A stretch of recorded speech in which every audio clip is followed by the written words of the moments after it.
ప్రాచీన శాస్త్రీయ అత్యాధునిక వైద్య విధానాలను వినూత్నంగా ఒకే గొడుగు కింద అందుబాటులోకి తీసుకొచ్చింది మెడి9 ఇంటిగ్రేటెడ్ మెడికల్ సిస్టమ్. తెలంగాణలో మందుబాబులకు గుండె పగిలే వార్త వినిపించింది రేవంత్ సర్కార్. ఎండాకాలం ముందు మద్యం ప్రియులకు బ్యాడ్ న్యూస్ వినిపించింది. ఎంతో ఆదరణ ఉన్న బీర్ల ధరలు పెంచుతూ ప్రభుత్వం ఉత్తర్వులు జారీ చేసింది. బీర్ల ధరలను 15% పెంచుతూ సర్కారు ఉత్తర్వులు కూడా జారీ చేసింది.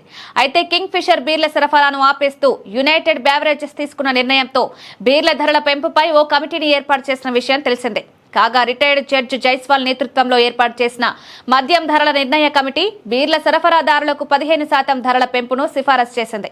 ఈ మేరకు కమిటీ నివేదికను ప్రభుత్వానికి అందించింది. దీంతో రేవంత్ సర్కార్ బీర్ల ధరలు పెంచుతూ ఉత్తర్వులు జారీ చేసింది. కమిటీ సిఫారసు మేరకు సరఫరాదారులకు ప్రస్తుతం ఉన్న ఎంఆర్పీ ధరపై ఏకంగా 15% పెంచుతూ ప్రభుత్వం నిర్ణయం తీసుకుంది. ఈ నిర్ణయం ఫిబ్రవరి 11వ తేదీ నుంచి అమల్లోకి రానుంది.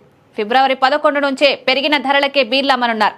గత నెలలో బీర్ల ధరలు పెంచకపోవడం వలన తమకు ఎలాంటి ఉత్పత్తి ప్రయోజనం లేకుండా పోయిందని బీర్ల సరఫరా సంస్థ అయిన యునైటెడ్ బెవరేజెస్ ప్రభుత్వంపై నిరసనగా రాష్ట్రంలో ఎంతో ఆదరణ ఉన్న కింగ్ ఫిషర్ బీర్ల సరఫరాను ఆపేసింది.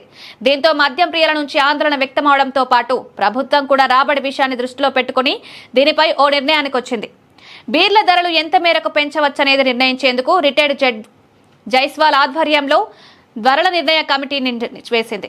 ఆ కమిటీ నివేదిక ప్రకారం నేడు ప్రభుత్వం బీర్ల ధరలు పెంచుతూ ఉత్తర్వులు విడుదల చేసింది.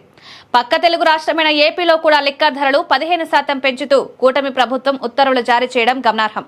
దీంతో రెండు రాష్ట్రాల మందుబాబులకు ప్రభుత్వాలు ఒక్కసారే గుండె పగిలే వార్తలు వినిపించినట్టయింది.